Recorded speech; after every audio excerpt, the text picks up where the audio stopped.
Okay, family, good morning, good afternoon, wherever you are. So we're back again today with Professor Ahmadou, our expert in African history, slave trade.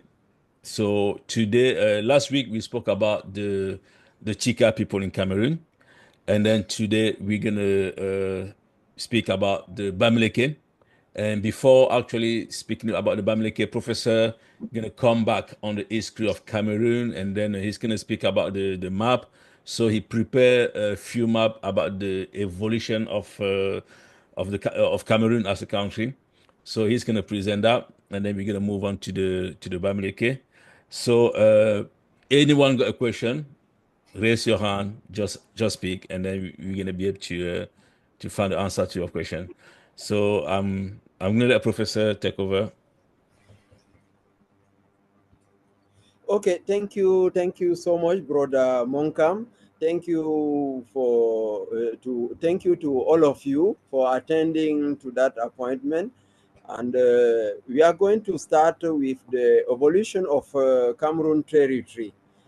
Brother Monkam sent me some maps of Cameroon stating that evolution. So to better understand it, we will go through those different maps and then arrive to a certain conclusion related to in relation to the evolution, spatial territorial evolution of what we know as Cameroon today. I will start by saying that before colonization, it was just a wide land, very open land, where peoples go through from east to west, from north to south, without any barrier, without any frontier, on just little frontiers that can be noted at that time in pre-colonial era is borders of villages and where people were established. But as the situation at that time was that of migrations, free movement of populations around the continent for many purposes. So the colonization came and then build some barriers, some frontiers, whether mental barriers, whether physical barriers. And from that time, the situation started to change. So we have to begin with this first map, which is a creation of the Germans from 1882, when they signed a protection treaty with the Douala kings like Mangabel and King Mangabel and King Akwa in the coastal area. And that treaty is entitled Germano-Douala Treaty. It was never stated that it will be a Germano-Cameroon treaty. So Douala is the name of the people located in the Vurish in that coastal area. So from the signing of the treaty with the Douala in the coastal area, they violated the principles of that treaty, that protectorate or protection treaty, and they start to go further at the interior. They started to conquer some peoples near the coastal areas from Douala to the southwest region of Cameroon now. And after that, they look for a route to go to the center of the country, crossing the forest area, arriving in what is known today as the capital city of Cameroon, Yaoundé.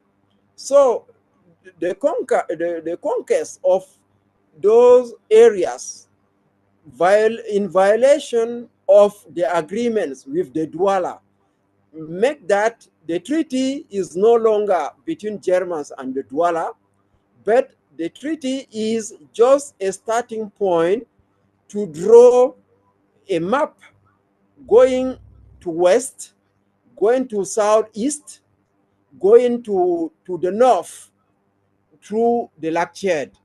So in 1991, Germans reached the Lake Chad area. So they conquer all Cameroon from the coastal area to the Lake Chad, killing all resistance, all peoples. But what is not very known is that peoples in that area have never accepted being dominated, being conquered, being exploited by foreigners, Europeans, without any resistance. So they fought against this occupation for long times. In Cameroon, you have from 1882 to 1901 that the Germans arrived in the Lake Chad region, killing kings, lamidos, whether in Tibati, in Ngaoundere, fighting with others in Garwa, in Marwa, in Reibuba, and so on. So they established their domination, violating the treaty they signed with Douala, where is clearly stated that the Douala will remain the intermediary with colonizers, with Germans in the coast. They will be the intermediary with the peoples at the interior. So this statement was no longer respected by the Germans. And as you know, in 1914, when the World War I broke, the Douala kills many Cameroonians, many resistant Cameroonians, and before leaving in front of the advance of coalition of French people, French soldiers, Belgium soldiers, and British soldiers. And then they killed Cameroon at that time in 1916, and so that the situation of the frontiers changed too in after 1911 with the arrival of that First World War. So the second map we have give you a view of that Cameroon, which is built by the Germans, occupying some territories further than the Cameroon they occupy, but also in the French Equatorial Africa. In exchange of territory in Morocco, French accept to give to German what was considered as that new Cameroon, from Chad to Central Africa to Congo, so that you have a map of Cameroon with 750,000 square kilometers. This is the biggest Cameroon we had in the past. This enlargement gave a very huge territory in that area of Central Africa between Atlantic Ocean, Congo Basin, and the Lac Chad. So you have that map in the drawn by Germans, which shows the area, the territory they conquer in that zone. After the departure of Germans with the First World War, the situation will evolve. From 1960 to 1919, we have a period of condominium, such a domination led by French, Germans, and French, British, and Belgians. And after 1919, with the end of the First World War and the signing of the Versailles Treaty, punishing Germany and taking off all territories conquered before by Germans in Africa, like Cameroon, but you have also the case of Tanganyika, you have of the case of Southwest Africa, known as Namibia today. So those territories are taken off from Germany, placed under the control of the League of Nations, created in 1919. So the specificity of the history of Cameroon at that time is that the territory is placed under the mandate of the League of Nations, but it was administered by the French and the British. So in 1916, from 1916, the territory was divided into two parts. One part, the bigger one, is under French control, and one-third and one-fourth of the territory is under British control. But above those colonizers, you have the League of Nations, who have some rights to see if those colonial powers are working to permit those peoples of the territory to attain emancipation, to go. So emancipation is a way forward for that territory taken off from the domination of Germany. It is not intended to be colonized indefinitely. But you see, the situation will change because colonizers, French like British, will consider the territory as the colony. British administer that part of Cameroon, southern Cameroon and northern Cameroon, that red area you see in the map, in integration to Nigeria. As they have a bigger territory, Nigeria, in the west border of Cameroon. So they integrate that part of northern and southern Cameroon to Nigeria for the sake of the administration. The situation evolved until the Second World War. The end of Second World War, 1945, brought another new situation. The League of Nations have disappeared, and the United Nations organization was set up. Cameroon, so you have to understand French Cameroon and British Cameroon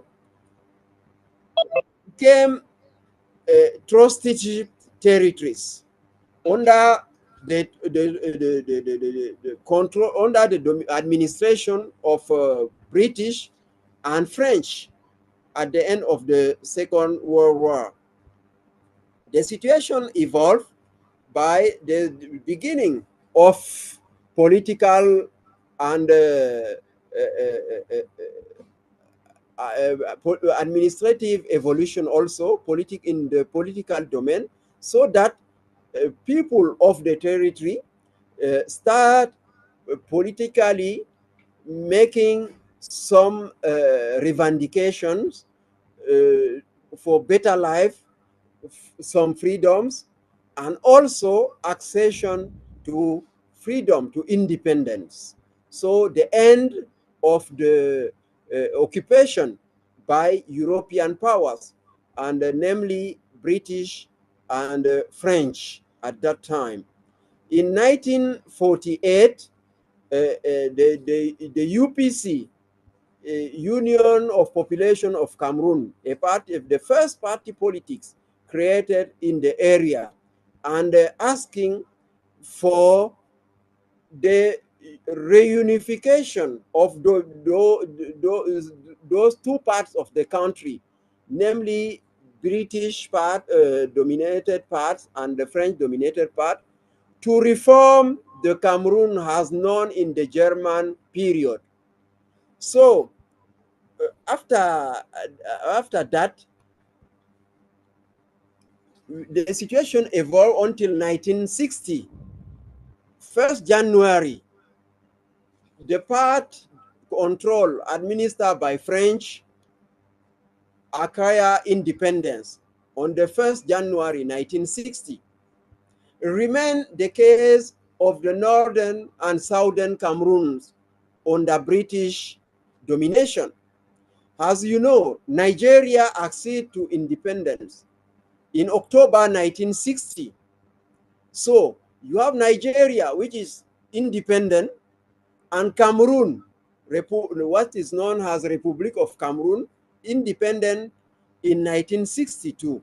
So between the two territories, the two now independent states, you have that portions, that two portions of German, of British Cameroon.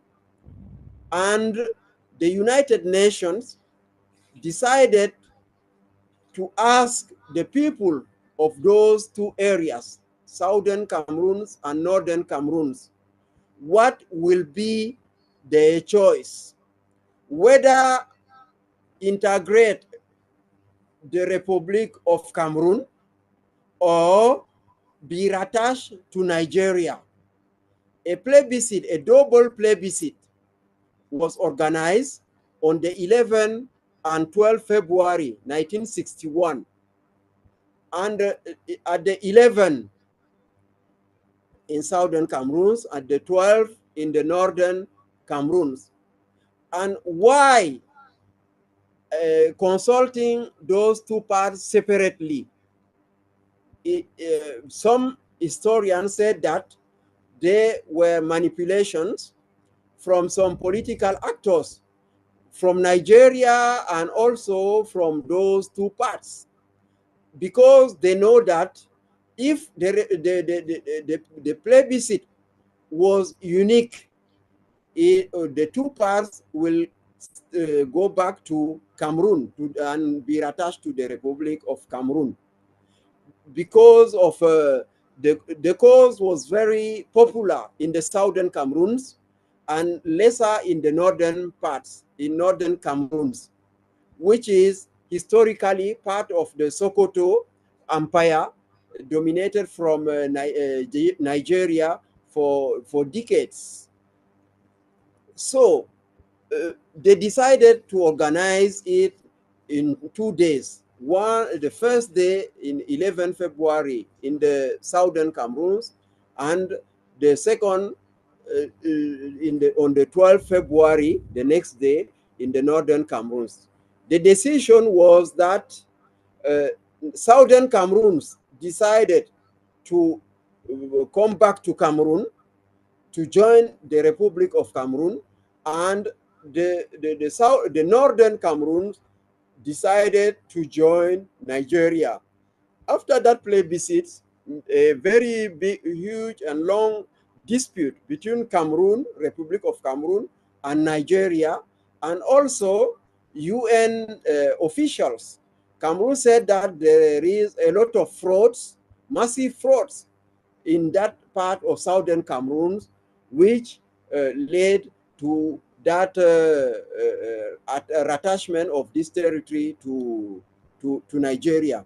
What we have to notice at that time is that there is no third option for the peoples of British Cameroons, whether in southern or northern Nigeria. The only choice, they said, it is water or fire. And no third option, and it will explain the situation we live today with the secessionist activists who now want to have a state, their own state between Nigeria and Cameroon, the name Ambazonia or Southern Cameroon.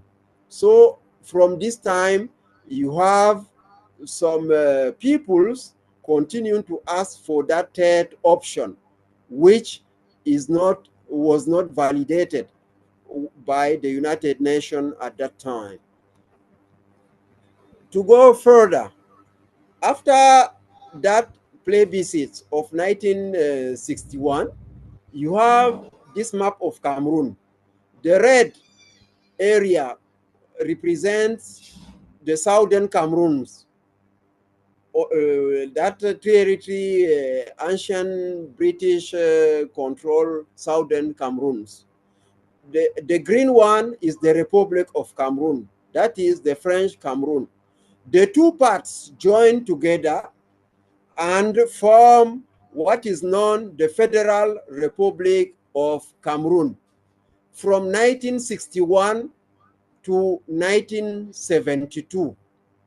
And to say a few about that Federal Republic of Cameroon, who lasts nearly 11 years, you have one federal president, Ahmadou Ahidjo, and one vice president from the Anglophone side. At that time, John Gufoncha. You have two states, the state of Southern Cameroon and the state of Cameroon. And three governments, a federal government and the two governments of two federated states. You have four assemblies, one of the Federal Assembly, two assemblies of those two states, and you have the House of Chiefs in the British area. So you have four assemblies at that time with two official languages recognized by the Constitution, namely French and English. For the first president of Cameroon, Ahmadou Ahidjo, who has been prime minister from 1958 before independence and became president in 1960 at independence of the Republic of Cameroon. For Ahidjo, it is too heavy. A lot of institutions and lack of money to make them function. So he decided in 1972 to organize a referendum to consult all the people of Cameroon to go further, to go from the reunited Cameroon in the Federal Republic to a united Republic of Cameroon. So Cameroon will no longer be a federal republic, but one unitary state divided just in provinces, like regions today, but at that time, he divided Cameroon in 7 provinces, 2 in the Anglophone side, Northwest Province, Southwest Province, and you have 5 in the Francophone area, the North, the Center, the East, and the West, and the Littoral. So you have 5, and then 2 in the Anglophone side. You have 7 provinces with one head of state, the president of the Republic of the United Republic of Cameroon at that time. You have one government, you have one assembly, one national assembly, and also from 1966, the institution of the one-party system until November 1982, pardon, on the 4th November 1982, Ahmadou Ahidjo decided to step down. And according to the laws, to give power to his prime minister, at that time, Paul Biya was his prime minister from 1975. After being Secretary General at the presidency from 1968. And Paul Biya started working at the presidency in 1962 when he came back from his studies in France. So from 1962, he worked at the presidency. 1968, he became Secretary General at the same presidency. 1975, Aijo decided to appoint him as Prime Minister. 1979,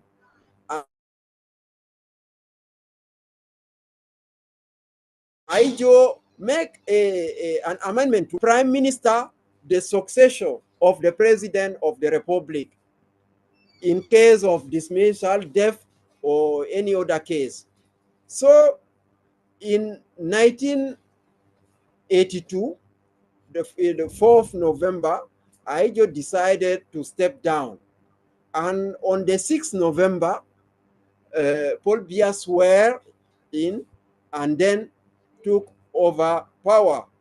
So, and he remains president of the Cameroon until today, age 92 years. So, to come back to the 1980s, a significant date was that of 1984.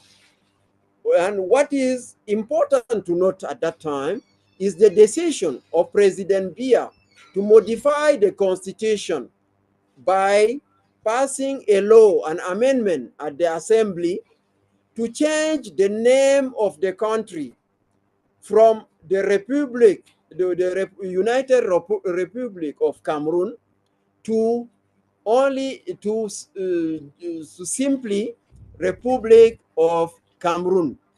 And in the discussions of this amendment, many Anglophones told him that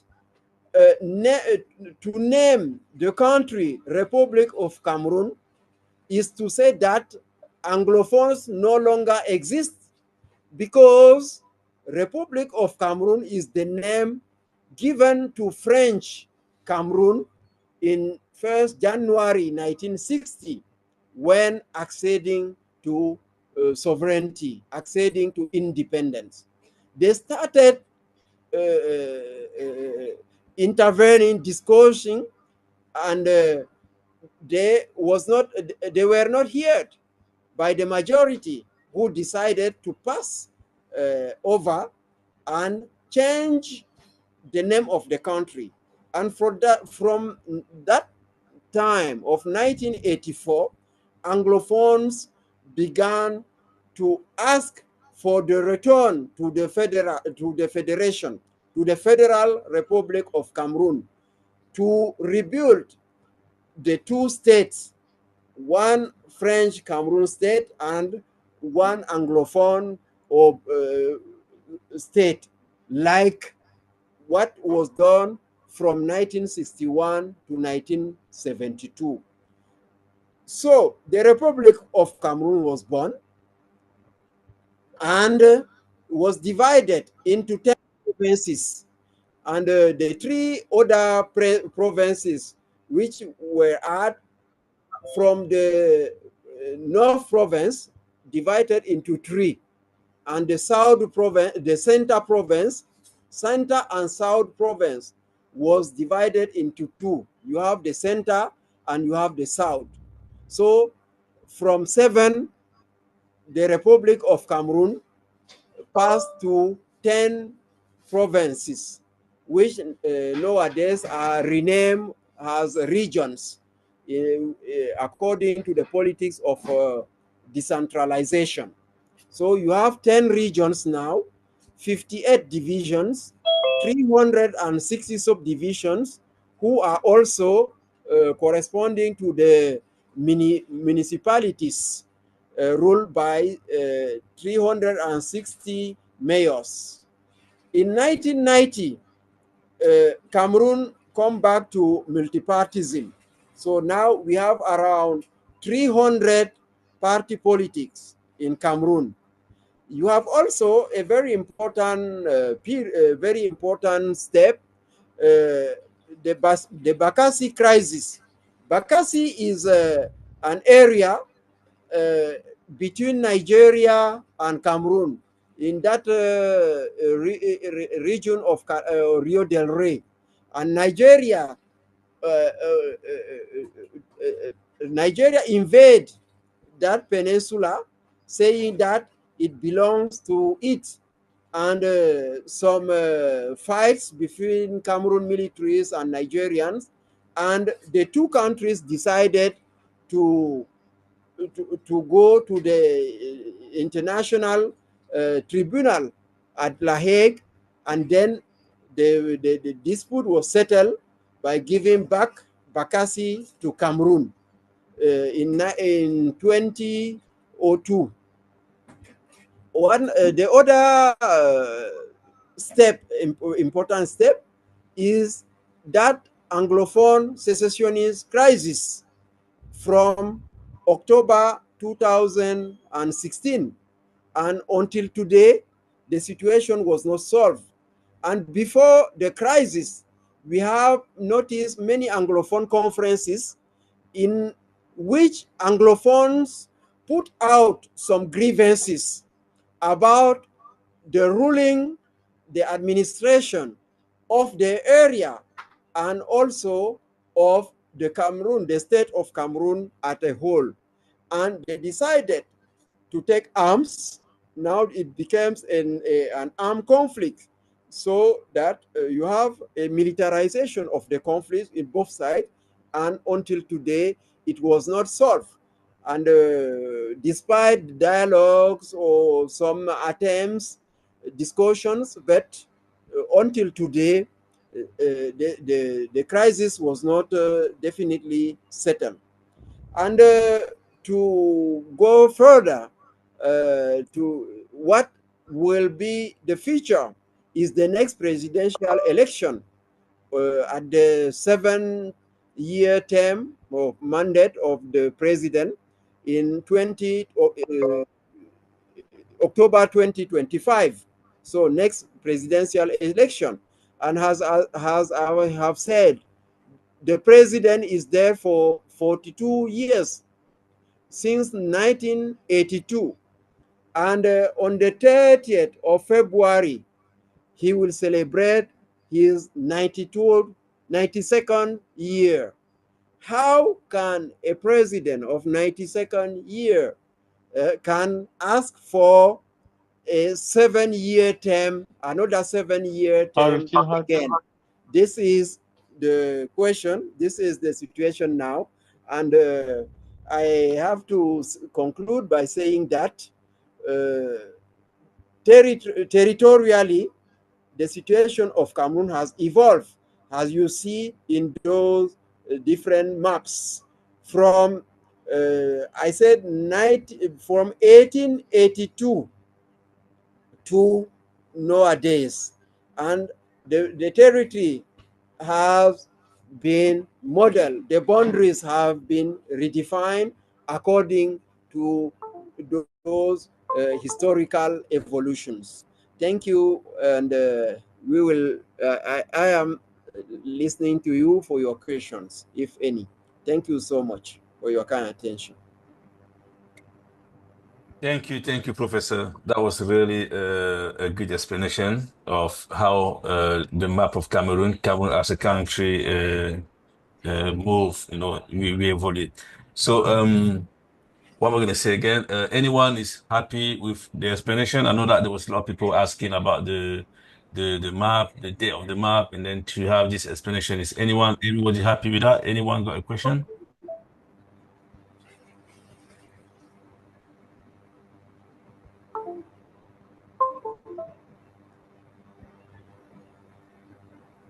This is Mutiat, and I just wanted to thank the professor and congratulate him for such a thorough presentation of Cameroon. Many of you know I'm from the extreme north, I'm Massa, but I see that my story was also included in this presentation today. So I just want to thank you, and I'm glad to be back. And that's it. Thank you. Thank you so much.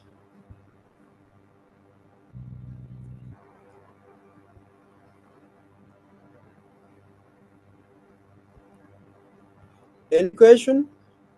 Any question about the map, the history of Cameroon, about everything before we can move on to the next subject?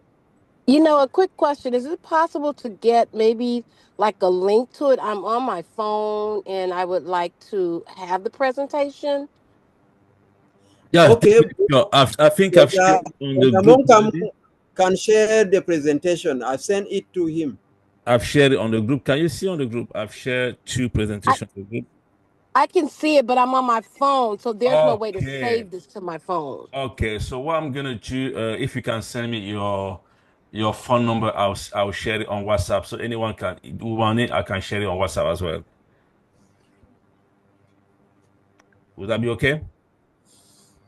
I just don't.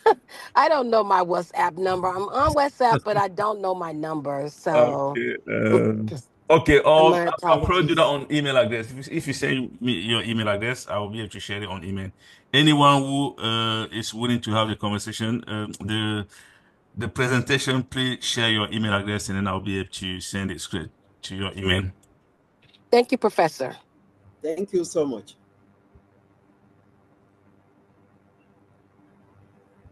So again, thank you. I mean, from that presentation, I was able to understand better the classes of the Anglophone classes going on at the moment. So I was able to get more insight of that. Thank you. Maybe I have a question. I want to know what the professor think about how tribalism is evolving in Cameroon. Do you think that on the ground people are more accepting, or do you think things are getting bad because of the political situation, or anything else? Thank you for your question. For me, for my lecture, for my observations and discussions I have with my fellow countrymen, I realized that tribalism was a sort of instrumentalization of tribe by political leaders. They want to oppose people to just because our political parties are not very well organized. They didn't have very well drawn programs to address the issues, to address the problems, whether in political, social, cultural, economic, diplomatic issues. They didn't in the campaigns. They didn't propose other than these people are against you. They will take power from you, or they will use the power against you, and they manipulate consciences. They manipulate peoples to develop tribalism, which is the only argument they have to conquer power or to stay in power. So that sort of ethnic solidarity, they use it, they abuse it, I can say, to oppose Cameroonians in the political domain. But in the everyday life, Cameroonians marry, the Cameroonian exchange, Cameroonian trade each other from north to south, from east to west, and all the cities of Cameroon are very melting pots of peoples of various of different tribes and regions. In each family, in any family in Cameroon, you can find peoples originated from all the areas of Cameroon. And economically, you have people exchanging all the goods, all the needs, taking from this and from that. In the culinary area, I can say Cameroonian ate very important foods coming from the other regions of the country. So for my understanding, the problem of tribes, the problem of tribalism is instrumented at the administration level for appointments, for clientelism, for corruption, and so on. But for Cameroonians, for the people live in a very, very good understanding. It's what I can say, but I can go further if you want. Thank you. Thank you. Thank you so much. That's a good question. Thank you. Okay, Professor, when you were showing the map, if I look at the second map, which goes the 4th of November 1911 to Yes. 1916. So the Yes. map somewhere cover like a lot of other present day country in Africa, like the Central African Republic, and then on the bottom you got a bit of Gabon. So does that mean that this territory used to be part of Cameroon? Yes, they have. They used to be part of Cameroon in that period because of the agreements between the Germans and the French, who colonized all those areas. And I will explain the situation by the diplomatic conflicts in Morocco. In 1911, French and Germans opposed in Morocco, in Agadir. And in compensation of taking of Morocco for them, French decide to give to Germans those territories around Cameroon, which belongs to them at that time. If in historically you have no read what is known as the coup d'Agadir. Okay. Thank you. So if I believe the eastern, that part up northeast of Cameroon and southeast of Cameroon, then people are linked by the same culture, because obviously at that time it wasn't called Cameroon or maybe South Africa Republic. So then people are, you're going to find the same tribe in both sides. Is it correct? Yes. Okay. Yes. You have the Fang in Gabon. You have the other in Congo, in Central African Republic now. You have in Chad. You have cross-border peoples. Okay. Thank you. Anyone, any question? I've sent already the 2 requested presentation already. So let me know. I got one quick question. Yeah, go ahead. Yeah, I just wanted to know, looking at the maps, I noticed, the Germans and the French on that territory. Were there ever any disagreements over territory between the German and the British and the French? Yes, all the boundaries have been drawn after some diplomatic discussions, and I can go back to the Berlin Conference from November 1984 to the February 1985, convoked by Chancellor Bismarck, who used to be the premier of Germany at that time. Bismarck convoked all the colonial powers to come to Berlin to settle all the disputes about boundaries. He defined the rules of the partition of Africa. And from that Berlin conference, you have what is known as the scramble for Africa. And all the colonial powers from the coastal areas where they used to do slave trade, every colonial power, every European power who has his settlement at the coastal area, according to the Berlin stipulations, have the right to go further in the interior until he reached a river, a coast, or another another power, another colonial power.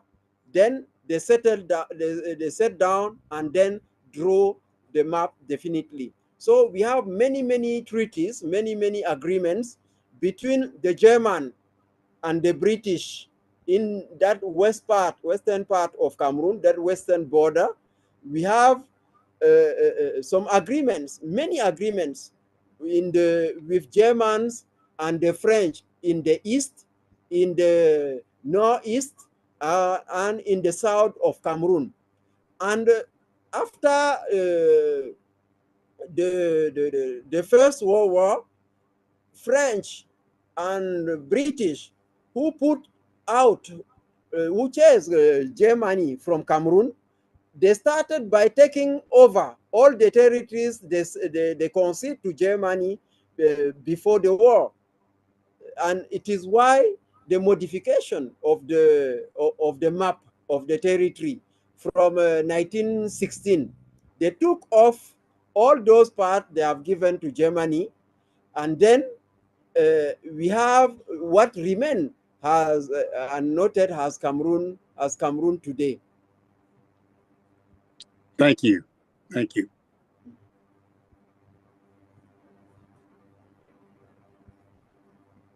Thank you so much. I have another question, Professor. Yes. This one is regarding languages. Yes. I've heard a lot of people talking about having one language for Africa or like Swahili. Do you think this will make things easier? Do you think there's also a similar trend in Cameroon? Is there a discussion, or do you think there is maybe Yes, an there are some. idea like that Yes, related to Cameroon? in the first session we have talked about this very huge number of ethnic groups in Cameroon, about 250. Certain sources talk to 280 ethnic groups in Cameroon. So evidently it is difficult to have one language like Swahili, like the Hausa, like Arabic, and so on, as we notice in the different areas of Africa. But there are some attempts by researchers to propose some languages. If you took the northern parts of Cameroon, that is about 40% of the population of Cameroon now. So from the Adamawa, the north, and the far north, you have the Fulfulde, whose is the most spoken language in that area. You have the Fulfulde. And also in that, the biggest cities of Cameroon, like Yaoundé, Douala, and others, you have important communities from that northern part of Cameroon who are using Fulfulde. So you can have Fulfulde nearly spoken by half the population of Cameroon. So some people said that Fulfulde could be who can be a base for that language for the whole Cameroon. Others propose to have 2, 3, or 4 on that 200 and more languages. So in the coastal area, you have also a the Pidgin, which is a sort of mixed language from the Bantu words, Sawa words, English words, and for the purpose of trade, many people use that this language. And in the Anglophone area, whether in Northwest or Southwest, less people speak English, but everybody speaks Pidgin. And in the littoral area, in the west area, in the central area, you have that Pidgin, which is particular to Cameroon, and which is a sort of Creole in Cameroon, and which is spoken by a large number of people. In the central part of Cameroon, the Betis, Beti people, they were very fragmented, but they can understand each other by using a language like Ewondo. Whether you are a Ton, you can understand Ewondo. You are Yezum, you are Yebokolo, you are Nanga, and see the suite, and so on, please. You can speak or understand very, very simply Ewondo. So in that central part of Cameroon, Ewondo could be, who can be a language which we use. In the western part of Cameroon, yes, we talk about Bamileke people. We will talk after that. But the main problem is that any chiefdom, every chiefdom, every village has its own language. But you have some sort of federate language who can be more widely spoken, like the Ngomala, and maybe if the other Bamileke people choose to talk it, and Ngomala is teach today in schools. There are some associations who are promoting that language. So you can have such languages, big languages, widely spoken around the country, which could be the basis for Cameroon local language or local languages. And now at the university level, since about 10 years ago, the government of Cameroon introduced departments of African culture and Cameroon languages. So now we are training, many teachers, many lecturers who will teach at the university level and also at the secondary or primary schools, the different languages of Cameroon, taking into account the most widely spoken in every area, so that today when people go to school, they come back with exercises in local languages. They ask the meaning of words, the names of things, and so on, and slowly, but I think very importantly, those language are being taught in schools, and maybe in the coming years, Cameroonian can found together languages they can use to understand each other in front of strangers. But until that day, we are widely using French or English to understand each other. Thank you. So, Professor, on that note, for a person in the diaspora like myself who may want to Yes. move to Cameroon, what would be the language you would suggest that I learn to be able to navigate in Cameroon? Where you want to move.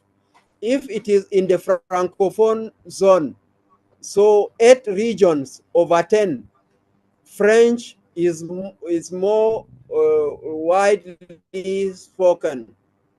In the Anglophone area, English, but as I said, Pidgin was more spoken than English in that area. When you speak English, they say you talk grammar, and they use more widely the Pidgin, which is a variety of language, local spoken language. But if you come, you can speak English, you can speak French, you can travel around Cameroon without any problem. Okay, thank you.